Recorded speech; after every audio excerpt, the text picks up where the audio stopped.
Un très grand merci pour l'invitation. Moi, je suis ravi en fait de reprendre une petite activité politique depuis la rentrée dernière.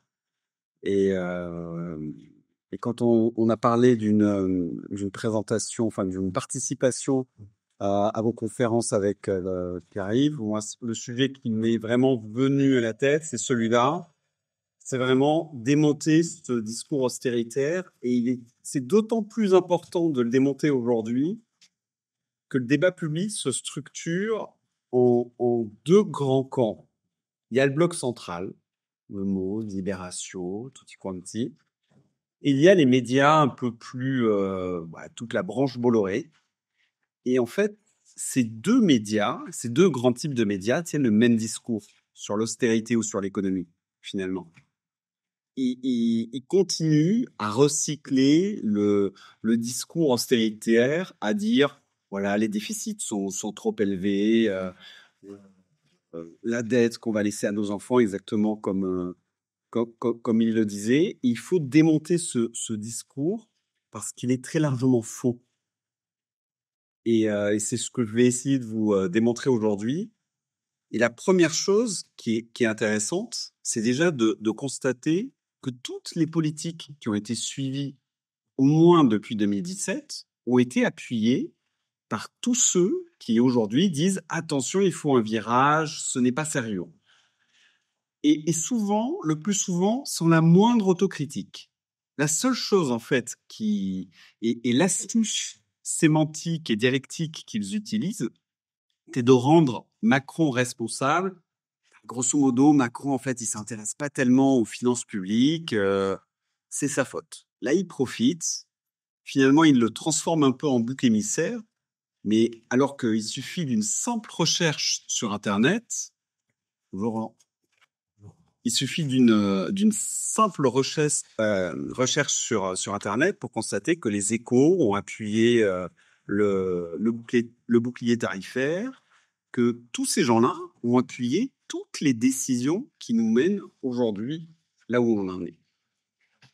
Et donc, on est quand même dans une espèce de situation complètement paradoxale où les conséquences des politiques qui sont menées poussent en fait le cercle dominant à dire ah ben il faut continuer à faire exactement les mêmes politiques qui nous ont menés là où on en est.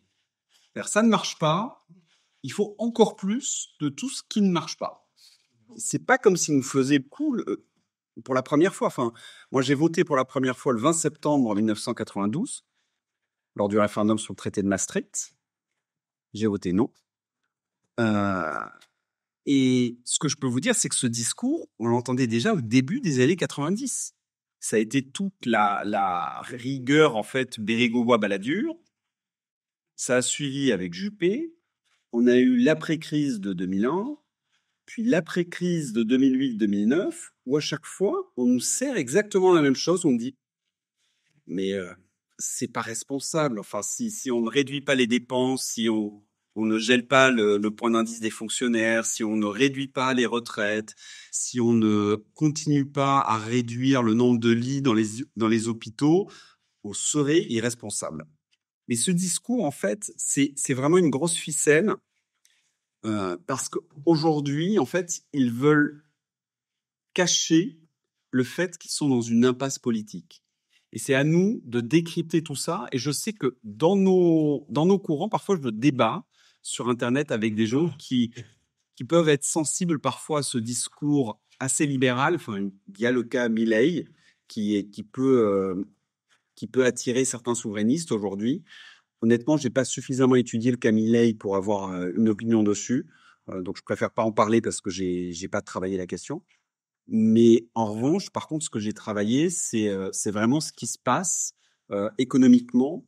Et je pense que c'est finalement assez simple à décrypter. Le système crée une crise. L'État sauve la situation parce que c'est toujours le même scénario. En 2008-2009, crise financière provoquée par les oligarchistes, ce que j'appelle les oligarchistes. On appelle l'État au secours, il faut apporter toutes les garanties, relancer l'économie. Et après, les oligarchistes se retournent contre l'État en disant « Mais vous n'êtes pas responsable. Dans quel état sont vos finances publiques? Il faut absolument une austérité, une plus grande rigueur. C'est toujours le même cycle. Et jusqu'à présent, on a toujours nos dirigeants qui abondent dans le même sens parce qu'ils ne réfléchissent pas. Je ne pense pas ils s'en sont même pas au point de se dire qu'on pourrait faire autrement. Honnêtement, je pense que Macron, enfin, son cadre de pensée est très étroit. Et les élites économiques et politiques ne réfléchissent pas. Je pense qu'ils sont très mauvais. Moi, Macron, en 2017, face à Marine Le Pen, il n'a pas du tout ébloui. J'ai trouvé que sa pensée était superficielle. C'est ok, enfin, c'est mis bout à bout tous les titres des Échos, mais ça va pas au-delà. Et même les journalistes des Échos, honnêtement, ils réfléchissent pas énormément. Il y a parfois un peu à lire, il y a des choses à prendre, mais donc aujourd'hui, en fait, ils demandent à accentuer tout ce qui nous a amené là où on ne va pas. Qu'est-ce qu'on nous sert aujourd'hui? Alors, on cherche des nouveaux boucs émissaires, et là, ils semblent avoir trouvé les retraités. Voilà, les retraités, ça va être les nouveaux boucs émissaires. Vous comprenez, les retraités, ils ont finalement un revenu qui est un peu supérieur aux actifs. Donc moi, j'ai eu ce débat assez récemment sur mon blog. Et ce qui est assez intéressant, c'est que finalement, il y avait quelqu'un qui me tenait ce discours, qui m'a donné accès à des statistiques, et je suis allé voir un peu ce qui se passait. Et d'abord, le revenu des retraités, il a perdu 10% aux 14 ans. Donc, déjà, les retraités ont été mis fortement en contribution et ont perdu 10% de pouvoir d'achat depuis Hollande. Donc, ce n'est pas rien. Simplement, il y a un effet d'optique. Et dans tout le discours qu'il y a aujourd'hui, il y a beaucoup d'effets d'optique. C'est qu'en comparaison, les actifs ont connu un appauvrissement et une précarisation encore plus forte. J'ai trouvé une statistique qui m'a complètement, vraiment stupéfait. Le revenu médian, je parle bien du revenu médian qui sépare les 50% qui gagnent le plus des 50% qui gagnent le moins, a baissé en termes réels en France de 21% depuis 2000. 21%. C'est-à-dire que là, il faut pas prendre les moyennes, parce que les moyennes, en fait, sont complètement déformées par les très hauts revenus qui arrivent, en fait. On peut avoir 90% de revenus qui baissent, mais une moyenne qui monte, parce que tout simplement, les 1% sont à plus de 100%. Et donc, les moyennes sont souvent mauvaises conseillères. Il faut rentrer un peu dans le dur de la donnée pour arriver vraiment à comprendre ce qui se passe. Et ce qui se passe, c'est une précarisation, c'est du temps partiel. Et la réalité aujourd'hui, c'est que le Français moyen a perdu 20% de pouvoir d'achat. Donc, en fait, il a plus perdu que les retraités. Et c'est comme ça que les oligarchies sont en train de retourner l'argument en disant les retraités sont trop payés. Moi, je pense qu'en fait, c'est l'inverse qu'il faudrait faire, c'est il faut revaloriser, il faut remettre de l'argent. Et ça, si on vous dit que c'est un discours qui est complètement coupé de la réalité, c'est faux en fait. Ce discours, il est complètement possible parce qu'il y a beaucoup de pays qui le pratiquent. Aujourd'hui, il n'y a que dans cette Union européenne complètement dysfonctionnelle qu'on est dans cette logique d'austérité. Je ne sais pas si vous avez vu le déficit budgétaire des États-Unis. Le déficit budgétaire des États-Unis, il est le même qu'en France. Et il n'y a pas de vrai sujet de réduction en tout cas d'objectif de baisse du déficit. Parce que Trump, s'il coupe les dépenses, ça sera pour baisser les impôts. Il n'y a pas forcément d'urgence à baisser un déficit qui est à 6%. Et là, on a un exemple qui est assez intéressant, c'est le Japon. Le Japon de Shinzo Abe en 2012 se trouvait dans une crise en fait qui était multifactorielle. Ils avaient à la fois la crise, les conséquences de la crise financière de 2008-2009 qui avait affecté le Japon parce que quand il y a une grosse crise financière, les échanges reculent beaucoup. Le Japon était un pays avec un fort excédent commercial à l'époque, donc ils avaient eu une récession économique plus forte que dans la moitié du monde, que dans le reste du monde. Deuxième problème qu'ils avaient, et là qui remontait aux années 90, c'était une déflation. Et ils faisaient des plans pour essayer de se relancer. Et ce qui a sorti le Japon, en fait, de la relative méperformance économique du pays, ça a été une relance. Ils avaient 8% de déficit budgétaire, plus de 200% de dette sur PIB. Qu'est-ce qu'ils ont fait? Ils ont relancé l'économie. Ils ont relancé l'économie et ils ont pu le faire parce qu'ils avaient leur banque centrale qui était aux ordres du politique, ce qui est l'état pour moi normal d'une banque centrale. Les technocrates n'ont pas à décider quoi que ce soit d'un point de vue politique. C'est aux dirigeants élus par le peuple qui doivent tracer un chemin politique sur la monnaie, sur la politique monétaire. Et la Banque du Japon s'est mise à monétiser, donc à racheter la dette du Japon à hauteur de plus de 10 points de PIB par an. Donc une monétisation massive. Moi, à l'époque, en 2012, j'étais donc à Debout la République, comme l'a précisé Pierre-Yves. On avait mis dans notre programme à l'époque une monétisation de la dette publique française de 5% par an. On avait mis un peu moins parce que c'était une expérimentation qui était encore un peu nouvelle. Et quand on monétise trop, ça peut aboutir jusqu'à de l'hyperinflation et une monnaie qui perd complètement sa valeur. Donc, il ne s'agit pas non plus d'un levier à utiliser un peu à la va-vite et sans réfléchir. C'était possible dans le cas du Japon parce que c'était un pays en déflation. Donc, en fait, une mesure qui a tendance à augmenter l'inflation était le remède et n'était pas le problème dans le cas spécifique du Japon. Et donc, ils se sont relancés. Et quand on regarde les indicateurs de PIB par habitant, le Japon, en fait, a plus de croissance que l'Europe et les États-Unis. Ça, c'est un pays dont la population décline. Donc, quand on regarde les chiffres un peu, oh là là, le Japon n'a pas fait une forte croissance l'an dernier. Il n'y a pas un journaliste qui pense à rappeler, oui, mais en même temps, la population a reculé de 0,3%. Même s'ils font un tout petit peu moins de croissance que les États-Unis, en fait, la croissance par habitant, elle est très positive. Et surtout, entre-temps, la Banque centrale a monétisé la moitié de la dette publique du Japon, qui est une dette qui devient complètement virtuelle. C'est les 250% de dette publique du Japon. Aujourd'hui, il y en a la moitié qui sont dans les coffres de la Banque du Japon. Donc, ce sont des dettes que le Japon se doit lui-même. Pour l'instant, les titres existent. Donc, on continue à dire qu'officiellement, ils ont 250%.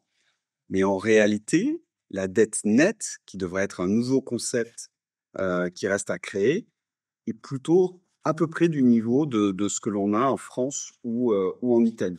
Et ça, c'est un levier important qui nous permettrait d'avoir des marges de manœuvre beaucoup plus importantes.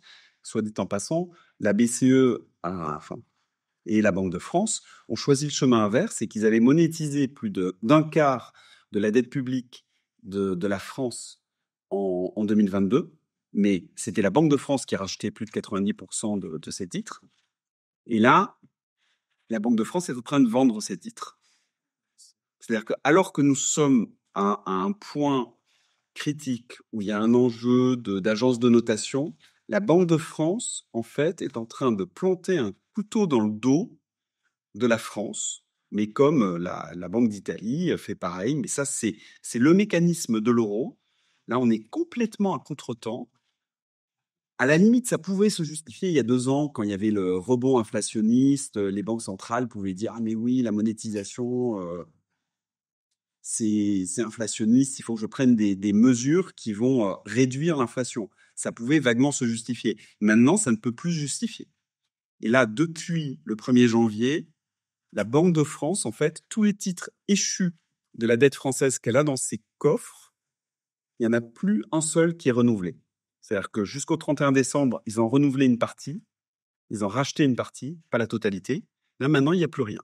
Donc, la Banque de France, aujourd'hui, agit contre la France. Mais comment justifie Non, il ne le justifie pas. Il y a François Villeroy de Gallo qui vient à la télé pour bien faire le service après-vente de l'austérité qui va se mettre en place. Là, il est sur tous les plateaux. Puis comme en plus, il est gouverneur de la Banque de France, c'est bien, il y a les journalistes qui le regardent comme si Dieu était descendu sur Terre. Ils ne vont jamais contester une seule de ses actions. Bien évidemment, il n'y a pas un journaliste qui va lui poser la question sur ce qu'on peut appeler la démonétisation donc de la dette publique. et il sert en fait l'agenda oligarchiste.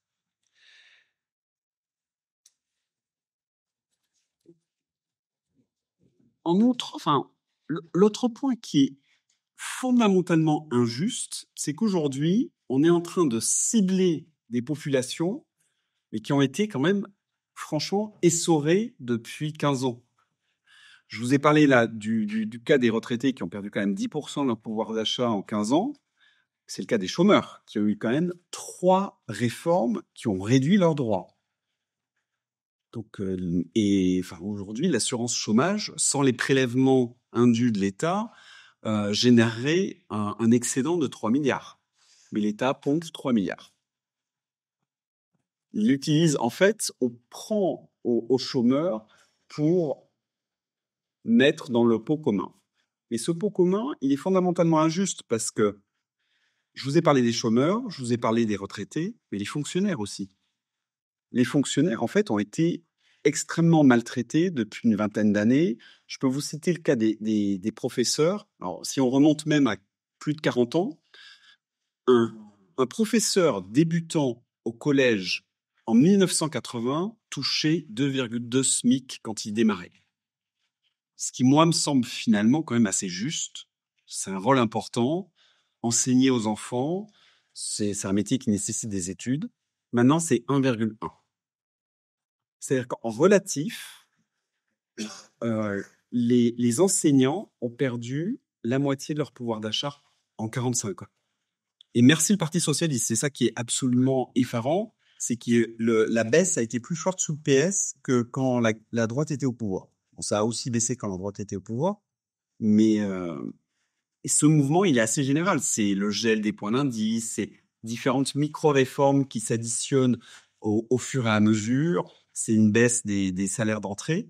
Je crois que toute la fonction publique est aussi, en fait, un peu dans ce processus d'appauvrissement, de précarisation.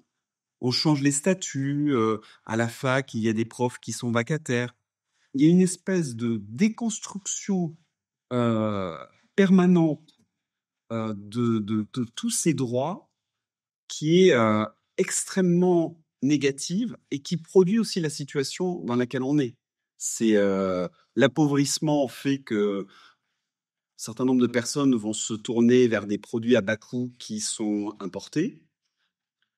Cet appauvrissement, ben, ça fait aussi qu'il y a moins de rentrées fiscales pour payer justement les profs. Hein. Ce sont des cercles vicieux, tout ça.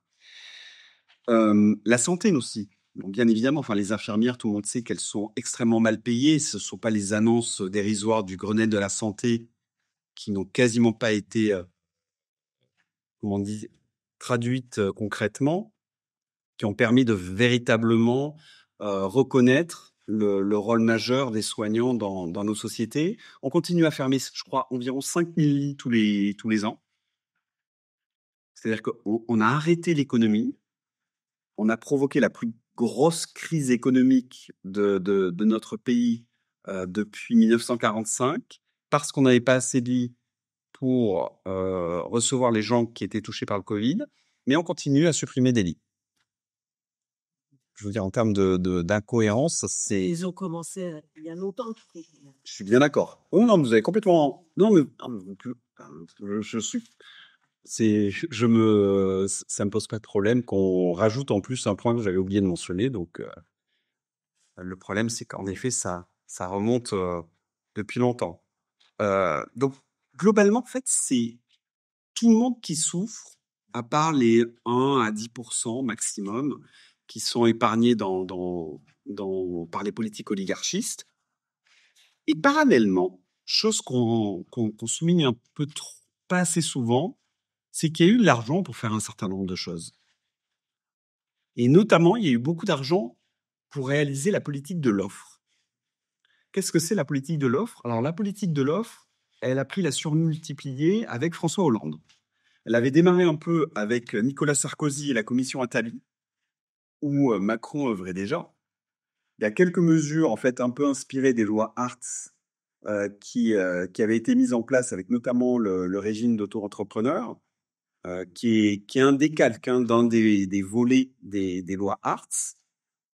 Mais la surmultipliée a été passée avec François Hollande, qui a mis déjà sur la table 40 milliards par an avec le CICE et le pacte de compétitivité. 40 milliards quand même d'exonération. Enfin, ce sont des sommes qui permettraient en fait de payer un peu plus justement les soignants, les professeurs, les forces de l'ordre. Enfin, il y a de l'argent en fait quand on veut. Et Emmanuel Macron a rajouté 60 milliards par an sur la table. Si on cumule toutes ces mesures, ça, enfin, les données se retrouvent même sur les médias mainstream. Hein. C'est pas. Mais pour Macron, donc les 60 milliards, dedans, il y a la baisse des impôts de production, ça c'est une des mesures les plus récentes, la baisse de l'impôt sur les sociétés, qu'on a baissé à 25%.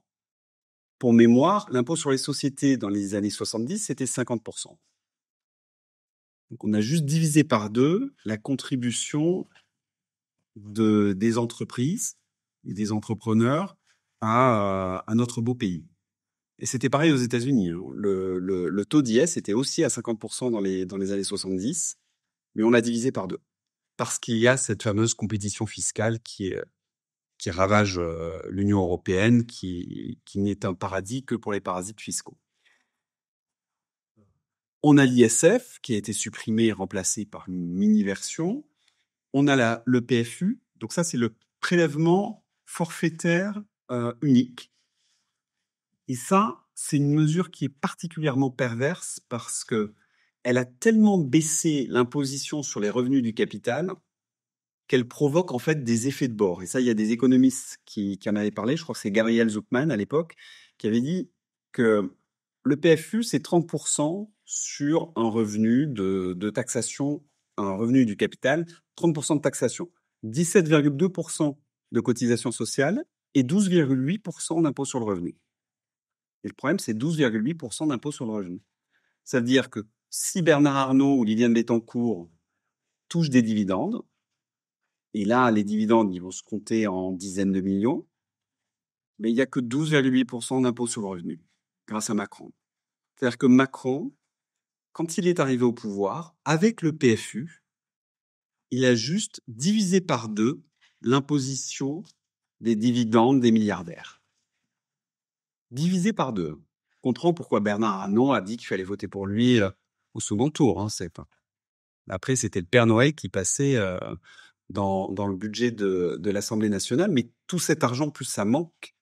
Et le danger, c'est que dans certains montages, ça fait que aujourd'hui, des personnes vont avoir intérêt finalement à se rémunérer en dividendes plutôt qu'en salaire, puisqu'en fait, ils vont payer beaucoup moins d'argent. Donc, par-delà le simple coût de la baisse de la fiscalité sur les revenus du capital, il y a en plus des effets de débord avec des revenus du travail qui sont transférés en revenus du capital pour bénéficier de cette imposition bien moindre. Donc, on a ça. On a les exonérations diverses et variées de cotisations sociales, mais qui après finissent par peser sur tous ceux qui paient des cotisations sociales. Si les cotisations sociales peuvent paraître lourdes parfois, c'est aussi parce qu'en fait, il y a plein de trous. S'il y avait une plus grande uniformité de paiement et moins d'exonération, on serait quand même beaucoup mieux. Donc les droits au chômage, la formation, tout ça, c'est 60 milliards. Ça s'est ajouté aux 40 milliards. Donc ça veut dire que tous les ans, la somme des mesures prises sous François Hollande et Emmanuel Macron représente 100 milliards d'euros. Et ce 100 milliards d'euros, il y a 2 recherches Internet. Vous cherchez sur Internet le coût des mesures de Macron, vous trouverez les 60 milliards. Vous faites la même chose sur Hollande, vous trouverez les 40. 100 milliards par an. Hein. L'éducation nationale, c'est 70 milliards aujourd'hui le budget annuel. Ils ont mis plus que le budget de l'éducation nationale pour améliorer notre compétitivité. Et là, manque de chance, notre déficit commercial a battu des records. Donc, les 2 plus gros déficits commerciaux de l'histoire de la France, c'est 2023-2022. Alors, il y avait un peu le problème quand même de d'EDF et des centrales nucléaires qui étaient en pause, qui a expliqué le record historique de 2022. Mais en 2023, on est revenu un peu plus à la normale.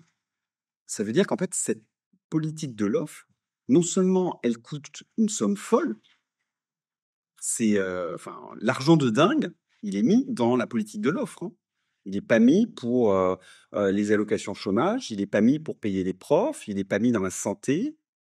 100 milliards par an, c'est effarant.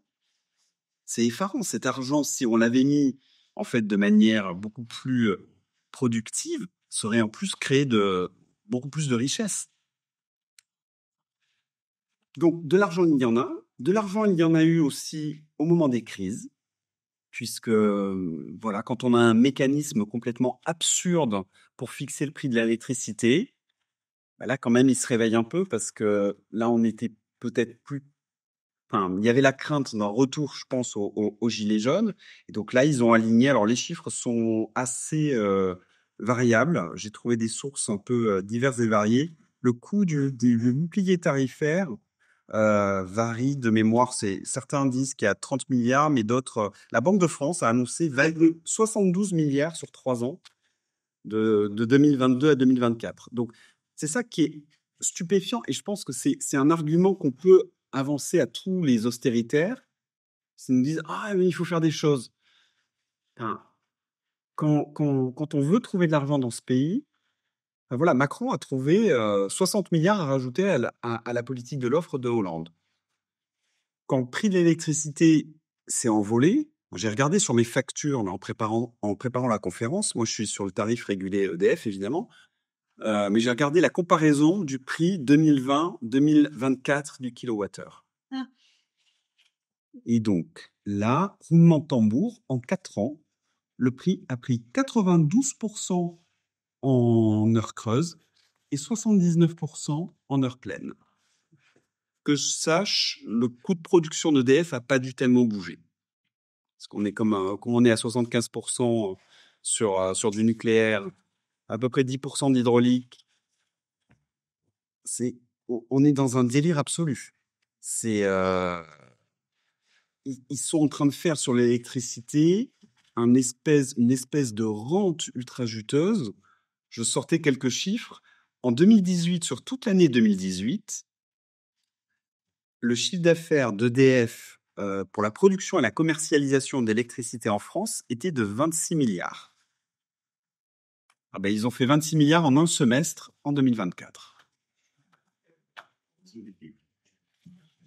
C'est en fait cette pseudo-libéralisation qui n'est pas une libéralisation parce qu'il y a des couches de réglementation absolument délirantes, notamment pour pondre un prix de l'électricité qui est sorti de nulle part. Hein, parce que la seule chose que ça produit, c'est que ça produit des profits gigantesques. Alors encore, dans le cas d'EDF, les profits gigantesques, quelque part, ils reviennent à la France parce qu'en plus, EDF a été complètement renationalisé. Donc là, c'est un peu moins nocif, hein, sauf pour les personnes pour qui l'électricité pèse lourd tous les jours. Moi, j'ai la chance d'être quelqu'un qui, ma facture d'électricité a beaucoup augmenté, mais honnêtement, ça me tracasse pas.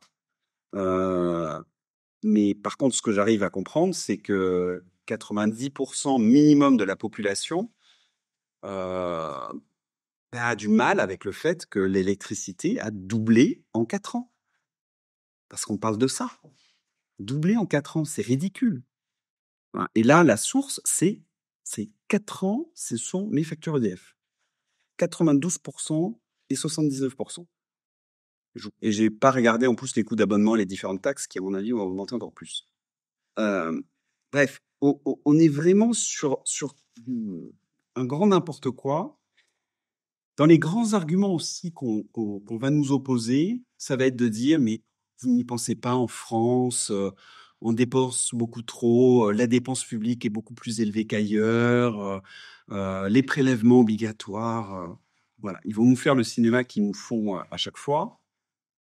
Mais en fait, on compare des choux et des carottes. C'est-à-dire que quand on compare les niveaux de dépenses publiques ou même les niveaux de prélèvements obligatoires, on ne compare pas les mêmes périmètres. Aux États-Unis, plus de la moitié des dépenses de santé sont d'origine privée. En France, c'est à peine plus de... Attendez que je dise pas de bêtises. En France, c'est 20%. Donc ça change. C'est aux États-Unis et en France, il y a environ 8,5 points du PIB qui sont dépensés dans la santé par l'État. Et la différence, c'est qu'en France, on rajoute 2,7% du PIB privé. Aux États-Unis, on rajoute 10 points de PIB. Et donc, du coup, on compare pas complètement les choses de la même manière. On a EDF qui est public et qui donc, du coup, rentre dans toutes ces statistiques puisque c'est une entreprise publique, alors que dans la plupart des pays, l'électricité a été privatisée.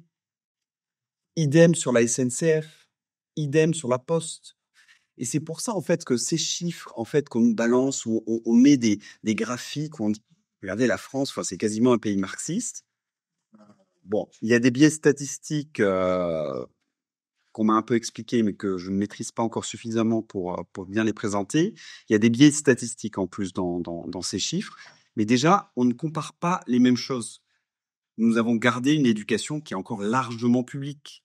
Les États-Unis dépensent plus pour leur éducation universitaire par le privé que par le public. En France, on n'est pas comme ça. On a gardé une université et donc une éducation supérieure qui est essentiellement publique. Donc ça fait que quand on additionne tout ça, au final, il y a même l'OCDE qui a fait une note qui a expliqué que les niveaux de dépenses sociales sont à peu près équivalents entre pays, qu'il y a peu de différence. Exactement, très juste. Les retraites en France sont essentiellement publiques, quand dans beaucoup de pays influencés par le consensus de Washington, elles se transfèrent vers le privé. Et l'enjeu aujourd'hui justement de s'attaquer aux retraités, c'est que derrière, bien évidemment, le marché et les oligarchistes, ils rêvent de prendre une part plus grande du marché de la retraite. Ils vont pouvoir rajouter des couches de profit comme ils le font aujourd'hui sur l'électricité. Tout ça, en fait, tout ce qui se passe, ces secteurs publics, que ce soit le transport ferroviaire, la santé, l'éducation, les retraites, en fait, le public a quand même démontré, d'abord, je pense, est souvent mieux que le privé. Mais ce que voit le privé, c'est en fait une extension du marché. C'est le moyen de gagner de nouveaux profits. Parce que finalement, les profits sont tellement élevés sur les autres portions du marché. Arriver finalement à gagner un nouveau marché, c'est ce qui s'est passé sur l'électricité. On a créé des rentes absolument abracadabrantesques. Donc il y a ce point. L'autre point qu'on avance beaucoup, et ça c'est un discours d'ailleurs que mène Olivier Babot, le nouvel éditorialiste éco d'Europe 1. Là, il vient de sortir un livre pour dénoncer la fainéantise des jeunes, des Français, enfin je sais plus. Bon bref. Évidemment, ce seraient les gens qui seraient fainéants. Et là, on va nous ressortir, ah mais oui, vous comprenez. Il y a plein d'emplois vacants, enfin vraiment, ces assistés, tout ça. Là, les gens se moquent du monde. Les emplois vacants, quand on regarde dans les statistiques, c'est environ 400 000 emplois. Et donc, 400 000 emplois, c'est bien, ça fait un gros chiffre. On peut se dire intuitivement, ouais, 400 000 emplois vacants, quand même, là, les Français sont pas très sérieux. Et bien sûr, il y aura quelques cas individuels de personnes qui profitent un peu. Mais je pense que, honnêtement, je pense que c'est marginal. Et ça, je vais vous l'expliquer de plusieurs manières. D'abord, 400 000 emplois vacants. Si on remet en perspective par rapport au nombre de contrats signés par an, de nouveaux contrats de travail, il y a 5 millions de contrats de travail qui sont signés par an. Donc, ça veut dire que 400 000, c'est même pas un mois de signature. Parce que finalement, et moi j'ai été chef d'entreprise en plus, donc je sais, quand on met une annonce, c'est logique que l'emploi ne soit pas pourvu immédiatement. Et finalement, se dire qu'il n'y a que un mois de contrats de travail d'emploi non pourvus, c'est pas énorme. Et quand on fouille un peu plus dans les statistiques, on se rend compte que il y a 22%, une vingtaine de pourcents de ces emplois qui d'abord sont encore pourvus. Donc ce sont des gens qui vont bouger, qui vont passer sur un autre poste et donc en fait cet emploi n'est pas complètement vacant. Et il y en a également un gros quart qui sont des créations de postes. Donc là, c'est juste normal qu'ils soient vacants. Si on crée un nouveau poste, c'est pas anormal qu'il y ait pendant un mois qu'il y ait des entretiens, qu'on choisisse. Donc il y a vraiment tout ce discours culpabilisateur à l'égard des Français et plus généralement de toutes les classes populaires et des classes moyennes est un discours qui est faux. Je me rappelle d'un livre de Paul Krugman, un des 10 prix Nobel d'économie états-uniens, qui disait dans un de ses livres, mais lors de la crise de 2009 aux États-Unis, il y a eu aussi un peu ce discours à un moment, les États-Uniens sont un peu feignants, ils prennent pas les jobs qu'on leur fournit.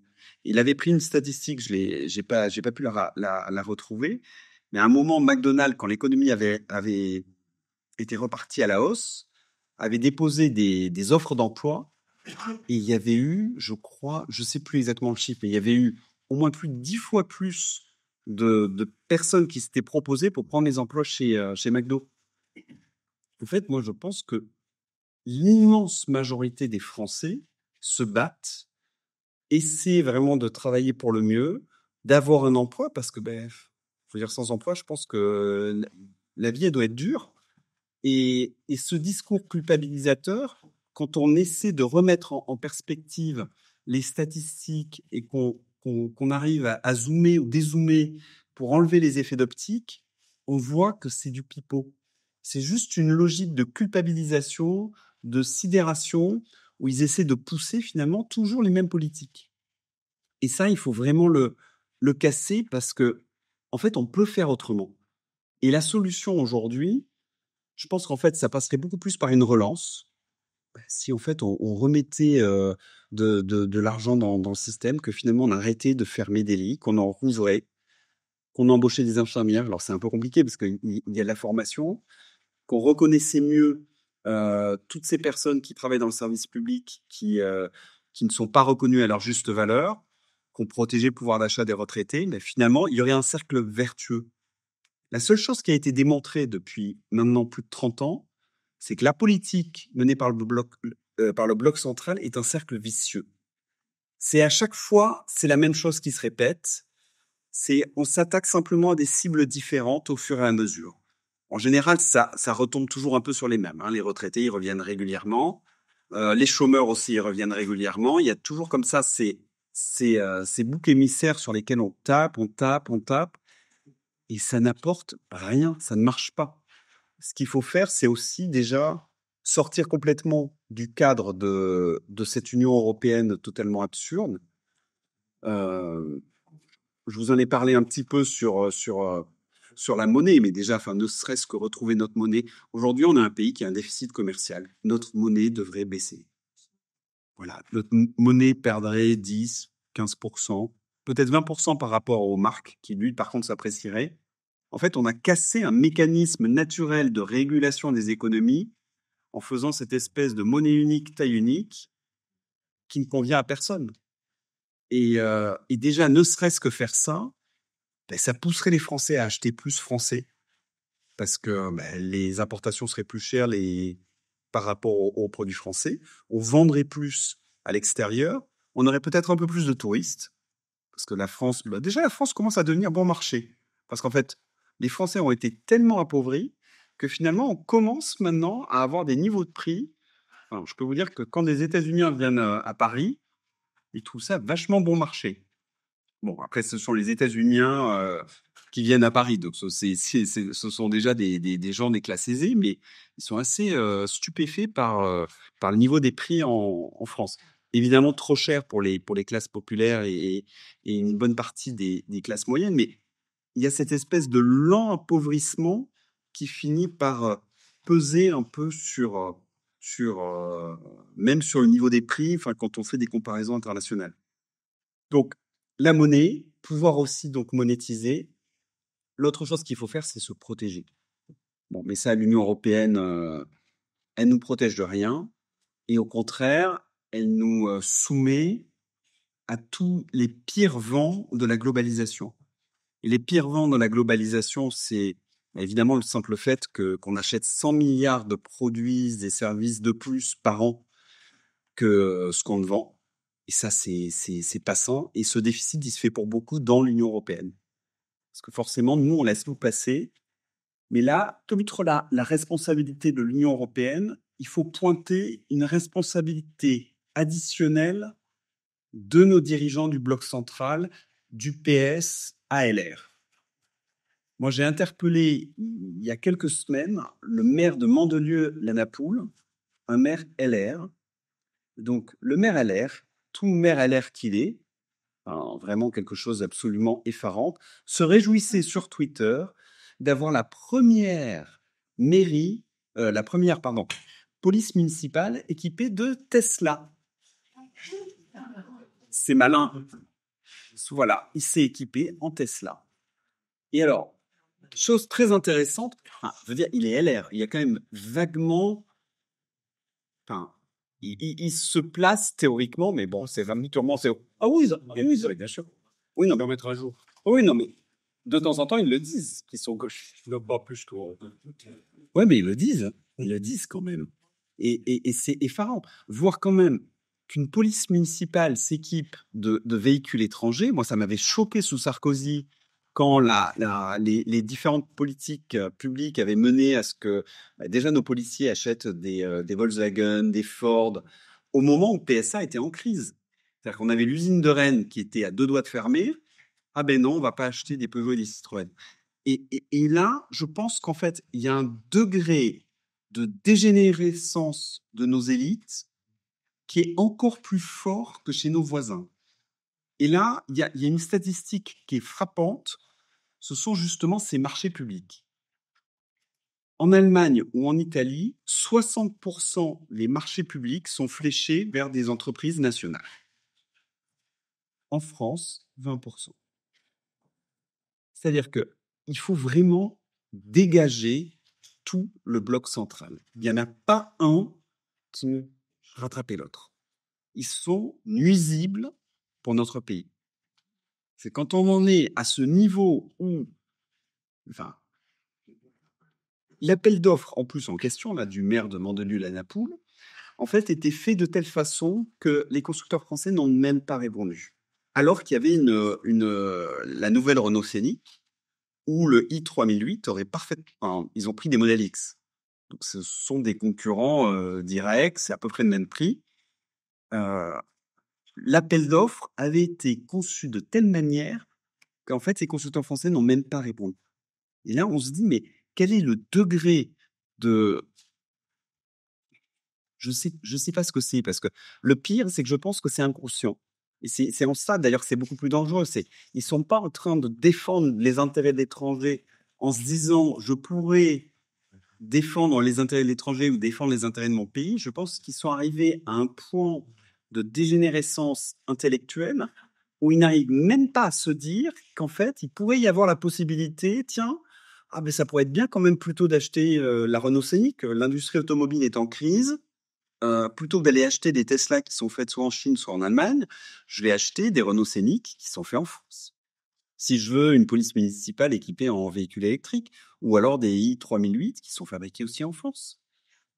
On a gardé une vraie industrie automobile, qui a été laminée par toutes les règles européennes et par les règles de nos dirigeants. Donc, protectionnisme, reprise du contrôle de la monnaie et relance. Parce qu'en fait, cette logique où on va passer des coups de rabot sur coups de rabot sur coups de rabot, c'est monstrueux. Je pense qu'il y a une incompréhension profonde de la souffrance, en fait, qui est provoquée chez les Français par toutes ces politiques.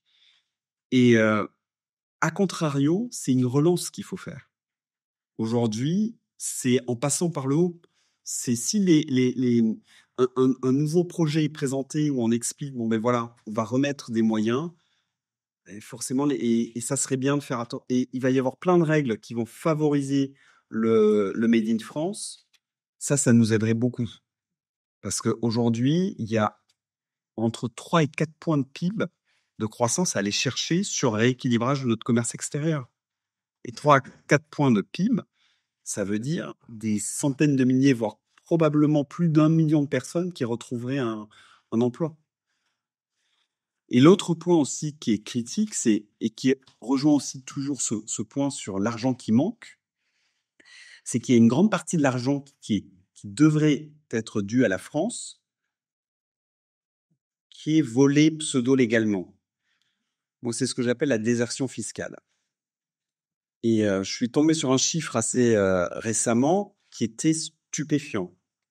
Les multinationales états-uniennes réalisent 175 milliards de profits dans l'Union européenne. Bizarre, il y a un pays qui fait 2% de la population, 3% du PIB, qui arrive à s'accaparer près de 60% de ses profits. C'est l'Irlande. C'est-à-dire sur les 175 milliards, pof, il y en a 100 milliards qui miraculeusement viennent d'Irlande. Mais ça, c'est légal. Hein. C'est là où c'est en plus... c'est légal. Je suis pas juriste. J'en viens quand même à me demander je veux bien croire que les tuyaux aient été conçus pour permettre cela. C'est-à-dire qu'en fait, c'est pas seulement les profits qu'ils arrivent à délocaliser, c'est même l'activité économique. Il y a des dizaines de milliards de richesses qui sont réalisées en France, qui sont tout simplement envoyés ailleurs. Parce que c'est pas que les profits qui sont envoyés en Irlande. Hein. Si vous regardez une facture, si vous achetez une chanson sur iTunes ou la moindre facture de Google, on voit que tout est facturé depuis l'Irlande. Et même les publicités sur Meta, les publicités sur Google sont facturées depuis l'Irlande. Moi, je pense honnêtement, peut-être la première mesure que devrait prendre un nouveau président, ça serait dire tout ce qui est fait en France doit être facturé depuis une filiale française. Et accessoirement, couper les liens, plus de la moindre circulation de capitaux avec les parasites fiscaux. Sachant que l'Union européenne, aujourd'hui, compte 3 des 5 principaux parasites fiscaux au monde, tels que définis par Gabriel Zucman. C'est génial. On a un espace où les biens, les services, les personnes circulent comme ils veulent. Et dedans, il y a 3 petits pays, qui font une concurrence fiscale complètement déloyale. L'Irlande, elle peut le faire. C'est 2% de la population. Bien évidemment, ils peuvent mettre des règles complètement délirantes. Voilà, ils se rattrapent. Ils ont 60% des profits. Il y a les Pays-Bas, qui sont aussi un parasite fiscal particulièrement redoutable, puisqu'on a même des entreprises. Stellantis s'est incorporé aux Pays-Bas. Grand pays de tradition automobile, bien sûr. Donc, ils auraient pu se mettre à Rome, à Paris, même aux États-Unis. Non, ils se sont mis aux Pays-Bas. La raison est assez simple. Il y a des trous dans le code fiscal néerlandais qui permettent une imposition de tous les profits bien plus basse que dans les autres pays. Puis là, tout ça circule comme ça. Les chiffrages sont difficiles, mais je sais qu'il y a un chiffre qui a été répété plusieurs fois, c'est 60 milliards à minima qui manquent aux caisses publiques. En France. 60 milliards, la désertion fiscale. C'était un chiffre que Nicolas Dupont-Aignan avait travaillé avec un député communiste à l'époque, Alain Bocquet, je crois. Il avait fait un rapport sur le sujet. Et quand on regarde les analyses de Gabriel Zucman, on tente à se dire que maintenant on approche peut-être d'un nombre à 3 chiffres en milliards. Donc on est potentiellement, on a sans doute encore, ça a sans doute monté, parce qu'il n'y a pas de raison qu'en 10 ans, malheureusement, la situation ne se soit pas considérablement dégradée. Donc, moi, le message que je voulais passer ce soir, et merci de m'accorder ce temps pour l'exposer, c'est que le discours dominant et qui malheureusement est en train de s'imprimer dans les médias qui se sont présentés comme alternatifs par les médias bien pensants du bloc central, l'autre bloc, il fait pas le boulot là-dessus. L'autre bloc, il fait le boulot sur quelques sujets, sur l'insécurité, sur l'immigration. Mais par contre, sur l'économie, il ne le fait pas du tout. Et sur Europe 1, ils ont pris Olivier Babot. Et la pire chroniqueuse qu'on pouvait imaginer en économie, comment elle s'appelle L'Agnès Vernet-Molinier. Voilà. Voilà. Ah bon? Oui, voilà. C'est elle qui porte la bonne parole économique. Non. Voilà, l'influenceuse du MEDEF. Oh. Ouais, voilà. Oh, non, c'est clair. Mais c'est-à-dire que Europe 1 est censé être une voie alternative dans le paysage médiatique, mais sauf que sur l'économie, Agnès Verdier-Molinier, c'est la voie du... À la limite, c'est même un bloc central radicalisé économiquement. Donc, c'est presque pire. Chers camarades, si tu veux plus de contenu, de réinformation, d'éducation populaire et de formation intellectuelle, n'hésite pas à faire un don sur notre page Tipeee.